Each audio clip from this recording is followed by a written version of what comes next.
Bom, na pandemia aqui nós tivemos aqui toda sorte de escândalos do governo federal. Nós tivemos aí a demora na compra de vacinas por parte de Bolsonaro e Pazuello, o contato do Bolsonaro com a Índia, tentando atrasar a entrega de vacinas para poder adquirir vacinas depois que havia suspeita de propina e tudo, e o álibi do presidente era citar um episódio do consórcio do Nordeste, naquela fase inicial atrapalhada de emergência, de compras, e mencionar o Carlos Gabas. O Carlos Gabas é o nosso convidado de agora para explicar esse tiroteio.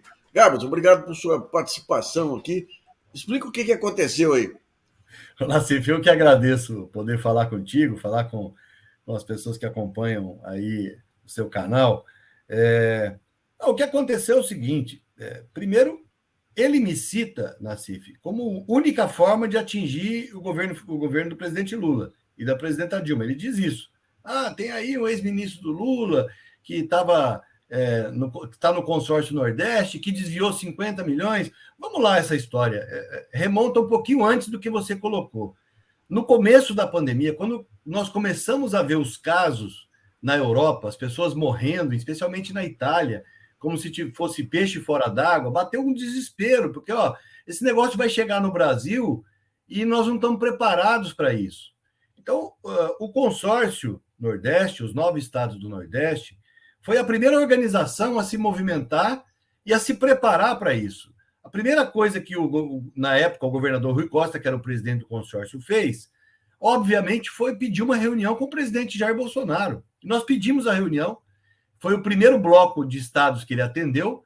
Ele disse claramente: isso aí vocês vão tratar com Mandetta, eu não tenho como atender isso que vocês estão pedindo, porque o presidente do consórcio, Rui Costa, disse o seguinte, o governador disse o seguinte: presidente, nós não estamos preparados para enfrentar essa pandemia. Nós não temos leitos de UTI, nós não temos equipamentos, nós não temos materiais. Isso precisa ser feito de uma forma coordenada. Quem tem que liderar esse processo, inclusive pela Constituição, pela lei, é o Ministério da Saúde, é o governo federal. E o Bolsonaro desdenhou dessa fala, disse: olha, vocês tratem aí com Mandetta, eu não tenho como atender isso não, enfim. Isso tem registro, viu, Nassif? Isso tudo tem registro. E aí, nós falamos com o Mandetta, ele falou: olha, infelizmente, nós não temos material no Brasil. Nem material, nem equipamento, não temos produção. Nós vamos ter que comprar fora. Agora, eu não tenho como comprar, não. Vocês se virem, vocês vão ter que ir atrás e comprar isso. Bom, nós fomos também atrás de vacinas. Já tinha um anúncio de vacinas sendo produzidas e nós chegamos a assinar contrato na CIF. Nós compramos 50 milhões de doses de vacinas, que era suficiente para vacinar todo o Nordeste. E aí, inclusive, o presidente Rui Costa, e depois sucedido pelo Wellington Dias, colocou essas doses de vacina à disposição do governo federal. Nós falamos: olha, nós não queremos vacinar o Nordeste e deixar o resto do país. 50 milhões de doses é o suficiente para iniciar a vacinação pelos idosos. Então, a gente coloca essa vacina à disposição do Ministério da Saúde. E já era o Pazuello falou: não, pode deixar que eu vou conversar com... A vacina era russa, a vacina era Sputnik V. E aí conversou com os russos, não avançou na negociação, não avançou na liberação. Depois a Anvisa liberou com condicionantes. Nós cumprimos as 21 condicionantes que a Anvisa colocou e eles não liberaram a vacina. Então, houve claramente um trabalho do governo federal contra aqueles que estavam buscando recursos para combater a pandemia. Então, aqui vamos para os respiradores. Nós compramos um primeiro lote, o governador Rui Costa comprou um primeiro lote de respiradores, que, quando veio para o Brasil, pousou nos Estados Unidos, era da China. Pousou nos 750 respiradores. Quando pousou nos Estados Unidos, o Trump disse: olha, é meu. Pousou em território americano, é de interesse nacional, daqui não sai mais. E nós perdemos 750 respiradores. Nesse momento, nessa fase, a gente não estava sendo obrigado, nem nós, nem nenhum outro estado, ninguém era obrigado a pagar antecipado. Então, nós fizemos a reserva dos respiradores, né? Fizemos a reserva financeira, o empenho, mas não pagamos, porque o respirador não chegou.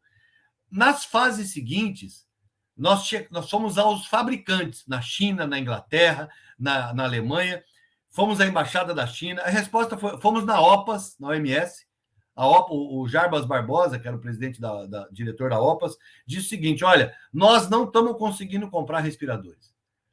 Toda a produção foi comprada por Estados Unidos, por Alemanha, por Inglaterra, por Itália, por França, e não existe respirador. O que existe hoje de respirador está na mão dos representantes comerciais. E aí é o risco. Aí esses representantes começaram a exigir dos estados que pagasse antecipado. Isso não está na lei. O governo federal, reconhecendo isso, criou uma medida provisória, alterando a lei e excepcionando, dizendo, ó, no caso de equipamentos para a pandemia, pode pagar adiantado, porque senão não tem, você não vai ter o equipamento. E isso aconteceu com vários estados, Nassif. Mais de 10 estados tomaram calote, porque aí esses atravessadores começaram a leiloar equipamento, vender e não entregar. Então, vários tiveram problemas. Aí o governador Rui Costa fez uma outra compra de mais 700 respiradores que ficou retido na Califórnia. O vendedor vendeu para nós e vendeu para outro que pagou mais caro. E depois nós compramos esses 300 respiradores chineses que uma empresa apresentou um contrato falso para nós, dizendo que tinha esses respiradores, era pronta entrega. Nós compramos esse equipamento, pronta entrega, para os 9 estados, e a pessoa não entregou. Na hora não entregou, passou uma semana, não entregou. Eu conversando com o governador, falei, governador, isso está cheirando sacanagem. Ele falou, denuncie imediatamente. Eu fui à polícia, eu denunciei, fiz o boletim de ocorrência, relatei os fatos. Essa denúncia gerou uma investigação autorizada pela Justiça Federal, grampearam os telefones dos empresários e constataram que era uma fraude. Prenderam os empresários que disseram o seguinte, tá bom, nós vamos devolver. O dinheiro está nos Estados Unidos, nós mandamos para lá, mas nós vamos devolver. No 4º dia de prisão, eles estavam assinando a procuração para as pessoas repatriarem o dinheiro. O Ministério Público entrou com uma petição pedindo a soltura dos presos e o desbloqueio dos bens. Nós nunca entendemos por que isso. O Ministério Público a Justiça Federal? O Ministério Público aqui na Bahia. Aí, essa juíza aceitou a petição, que a Bahia não era competente para fazer essa investigação, mas nós não entendemos, Nassif, porque, tudo bem, vai discutir a competência ou não, nós achamos que é competente. O fato aconteceu na Bahia. A denúncia foi feita na polícia da Bahia. Então, a investigação era legítima. Mas ainda que o governo federal quisesse fazer uma outra investigação, não tem problema. Faça em paralelo, ou aproveite essa, mas não manda soltar os presos, né? Não manda desbloquear os bens que é de interesse público. E aí a empresária solta disse, olha, agora que eu não vou devolver mais mesmo, vocês vão cobrar na justiça. O processo segue na justiça, uma parte já foi desse dinheiro já voltou para os cofres públicos, 73% desse valor do Rio Grande do Norte já foi depositado na conta do Rio Grande do Norte. Então, os estados continuam, a ação é da Bahia, e os estados entraram também como litisconsorte nessa ação. E aí, agora, o processo segue. Né? Nós pedimos de novo o bloqueio dos bens. Agora, essa quadrilha foi desbaratada. E aí a mulher disse, olha, eu paguei 3 milhões de comissão para não sei quem, 12 milhões para não sei quem. É simples, Nassif. Segue o dinheiro. Se ela depositou o dinheiro, é tão simples a investigação. Olha, foi depositado 48 milhões na conta da empresa dela. Esse dinheiro saiu para a conta de fulano, ciclano. Bloqueia tudo, meu amigo, e vê quem são essas pessoas. Vai atrás do dinheiro, prende as pessoas, faz devolver. Parece simples, né? Mas esse processo segue na justiça. O Bolsonaro me acusa, mas, Nassif, eu nunca fui nem ouvido, nem indiciado, nem como testemunha, porque o início do processo fui eu que fiz. É a minha denúncia na polícia, é o meu relato na polícia. E ele quer dizer que eu comi com 50 milhões, que eu comprei 50 milhões de maconha, né, e para mal dos pecados, a empresa que nós compramos respiradores, ela tinha um histórico de importação de cannabis medicinal. De fato, a empresa importa cannabis. para uso medicinal. Agora, isso não tem nada a ver com plantação de maconha, com comprar 50 milhões de maconha. O que ele usa, o que ele faz, Nassif, é confundir as pessoas, é criar uma narrativa que confunda as pessoas. Olha, o Gabas comprou 50 milhões de maconha e não comprou os respiradores. Não é verdade. Né? Não é verdade. Nós compramos dentro da regra, dentro da lei, o processo é todo legal. Agora a revista Veja veio com uma tese aí, mas atestou recebimento. Não é isso, a nota de empenho padrão. Porque nós temos que entender o seguinte, nós estávamos numa situação que era totalmente fora de padrão. E Sim. numa correria na CIF. Era o seguinte, ou você compra agora ou amanhã não tem mais. Porque era isso, era uma disputa por equipamento que não existia no mercado e os governadores preocupados em manter as pessoas a salvo. Vai para o hospital, tem que ter o raio do respirador para a pessoa sobreviver. Então, esse era o cenário era esse. Aí você fala assim, mas poderia ter uma verificação do histórico da empresa? Claro que poderia, numa situação de normalidade. Se isso acontecesse hoje, Nassif, é muito provável, na mesma situação, que a gente fizesse a mesma coisa. Que a gente comprasse, pagasse antecipado para poder salvar a vida. Claro. Os governadores do Nordeste, ao contrário do governo federal, do Bozo, que negou a pandemia, nós, logo no início, criamos um comitê científico, pegamos os melhores cientistas de cada estado, indicados pela área científica, pela comunidade científica dos estados, criamos o comitê científico, que fazia as recomendações, os estudos de caso, as medidas que eram necessárias, né? E isso balizava a ação dos governadores. O resultado disso, Nassif, você sabe qual é? A média de mortes por 100 mil habitantes, a média, no Nordeste todo, é de 200 e poucas pessoas. No país é mais de 300. Nós temos regiões no interior de São Paulo, no sul do país, em que essa média chega a 450 pessoas. No Maranhão foi 150. Um terço disso. Significa dizer que se nós tivéssemos, se o Brasil, o Ministério da Saúde, tivesse ouvido a ciência, tivesse buscado vacina, tivesse cuidado de comprar equipamentos para a população, é claro que a gente teria evitado muitas mortes. Muita gente morreu desnecessariamente.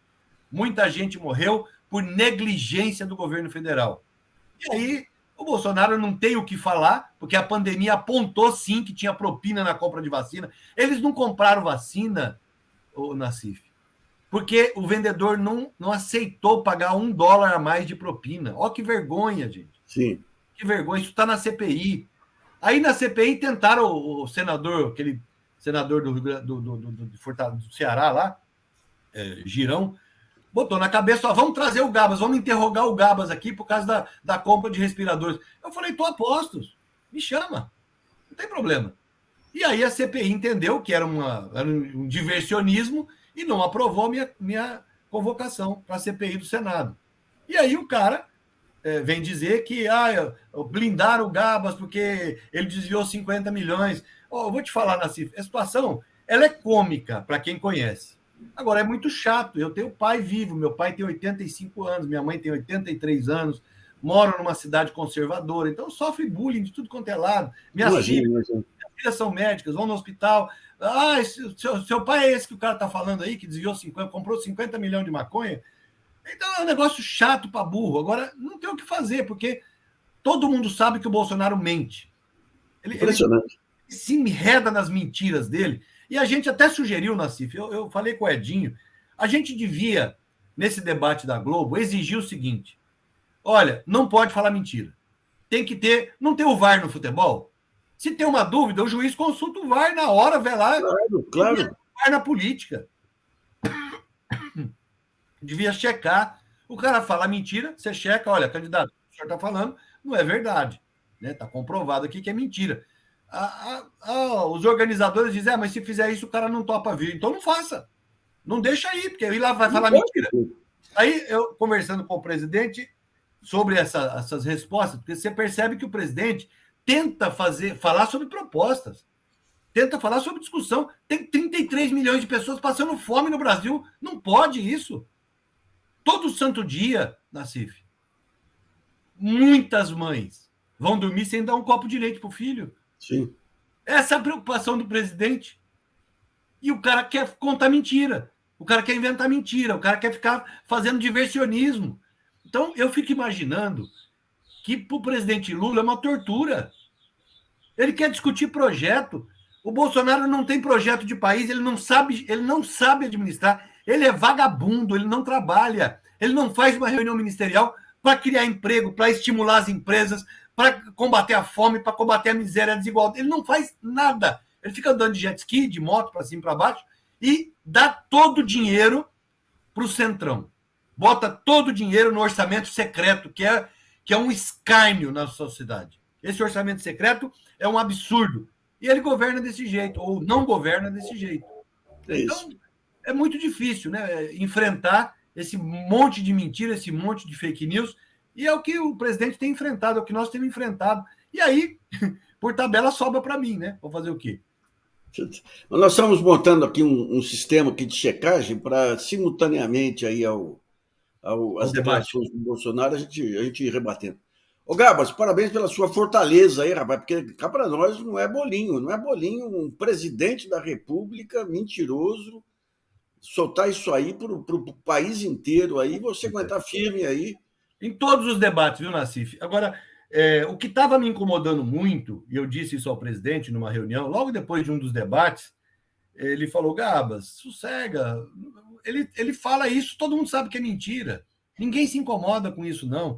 Ele falou, o que está te incomodando? Eu falei, presidente, ó, de verdade mesmo, a mim não atinge. Eu sei que é mentira, eu sei que é bobagem, eu sei que não resiste a uma verificação.